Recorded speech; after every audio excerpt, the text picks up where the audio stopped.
selamat pagi Ibu Bapak Saudara-saudari dan anak-anak. Berjumpa lagi dengan saya Pendeta Alfa Gracia dalam program Senin Teduh. Ibu Bapak Saudara, pernahkah kita melihat seorang pengrajin gerabah? Tentu seru ya, melihat bagaimana seorang pengrajin itu memulai karyanya, dimulai dari tanah liat yang diletakkan di atas meja putar, lalu diberi air sedikit dan mulai untuk dibentuk sampai membuat sebuah kerajinan gerabah. Saya cukup senang melihat video seseorang yang menggambarkan bagaimana proses terjadinya sebuah pengrajin gerabah tersebut. Dan kalau bicara tentang bahan baku dari gerabah itu, ini bicara tentang tanah liat. Tahukah Ibu Bapak Saudara bahwa tanah liat yang berkualitas baik itu harus paling tidak dalam jangka waktu 1 tahun dibiarkan begitu saja di luar ruangan, kehujanan, kepanasan, bahkan bisa jadi di dalam cuaca yang sedemikian itu tanah liat itu memang jadinya semakin lentur. Tapi memang itulah prosesnya. Dan membutuhkan proses demikian supaya tanah liat itu bisa untuk dibentuk dengan lebih mudah dan karyanya pun diyakini semakin bagus. Kalau kita bicara tentang tanah liat, maka dalam kehidupan orang percaya, bukankah kita juga adalah tanah liat? Tanah liat yang siap untuk dibentuk. Inilah juga yang direfleksikan oleh Yeremia dalam pembacaan kita pada saat ini yang terambil dari Yeremia 18 ayat 3 dan 4. Lalu aku pergi ke rumah tukang periuk dan tampaklah ia sedang bekerja dengan alat pemutar. Ia, jika bejana yang sedang dibuat dari tanah liat di tangannya itu rusak, tukang periuk itu mengerjakannya kembali menjadi bejana lain menurut apa yang dipandangnya baik. Jadi konteks dalam bacaan ini Bapak Saudara Yeremia pergi ke sebuah tempat tukang periuk atau pada saat ini kita kenal dengan istilah pengrajin gerabah. Dia melihat, memperhatikan betul-betul bagaimana tukang periuk itu bekerja. Jadi tanah liat itu diletakkan di atas meja putar dan sambil dibentuk sedemikian rupa dibuatlah karya. Sayangnya untuk menjadi karya yang baik itu tentu ternyata tidak sekali jadi. Ada proses yang sering kali kemudian di dalamnya ada kegagalan. Bisa saja bentuk dari gerabah itu tidak sempurna.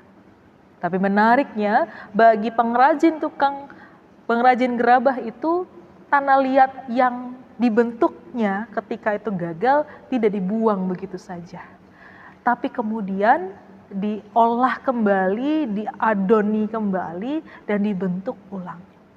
Ini adalah gambaran juga bahwa dalam kehidupan orang percaya, terkadang kita menjalani hidup sebagaimana tanah liat yang dibentuk, tapi di dalamnya ada kegagalan. Mungkin kita punya banyak pengalaman yang mendukakan, yang membuat kita gagal, yang membuat kita menjadi pribadi yang mengecewakan orang lain, mengecewakan Tuhan. Tapi Tuhan sekali-kali tidak pernah membuang kita. Tuhan sekali-kali tidak pernah membiarkan kita begitu saja menjadi sesuatu yang rusak. Tidak. Tapi sebagaimana tukang periuk itu, Tuhan kembali membentuk kita di dalam kehidupan ini sehingga kita dapat menjadi ciptaan yang sempurna menurut cara pandang Tuhan.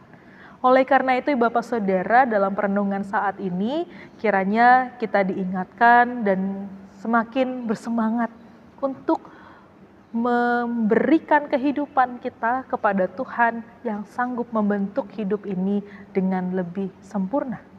Biarlah kita dituntun olehnya, biarlah kita dibentuk oleh Tuhan. Walaupun mungkin kita sebagaimana tanah liat yang memerlukan waktu dalam pembentukan tersebut. Bahkan sebagaimana tanah liat yang berkualitas baik supaya dibentuk dalam karya tersebut harus dibiarkan di luar ruangan, kehujanan, kepanasan. Itu tanda bahwa kita di dalamnya ada pergumulan, ada penderitaan, ada perjuangan yang tidak mudah. Tapi ketika kita yakin bahwa yang membentuk kita adalah Tuhan, Dia tahu yang sempurna bagi kita. Maka kiranya itu yang membuat kita semakin kuat, semakin rela untuk dibentuk oleh Tuhan. Dan rencana Tuhan, pembentukan Tuhan adalah yang terbaik. Kiranya Tuhan menolong ibu bapak saudara-saudari. Amin. Mari kita satu hati dalam doa. Terpujilah Engkau ya Tuhan, yang karyanya selalu kami rasakan, bahwa Engkau membentuk kami, Engkau yang terus membuat kami menjadi pribadi yang semakin dibaharui. Walaupun terkadang dalam perjalanan hidup ini ada berbagai hal yang tidak berjalan seturut dengan kehendak-Mu, kami menghadapi kegagalan, kami menghadapi kesusahan, kami menghadapi penderitaan. Tapi kami mau percaya bahwa di balik itu semua Tuhan setia membentuk kami. Maka ajarlah kami untuk hidup dekat kepadamu dan menyerahkan segala sesuatunya hanya ke dalam tangan kasih Tuhan.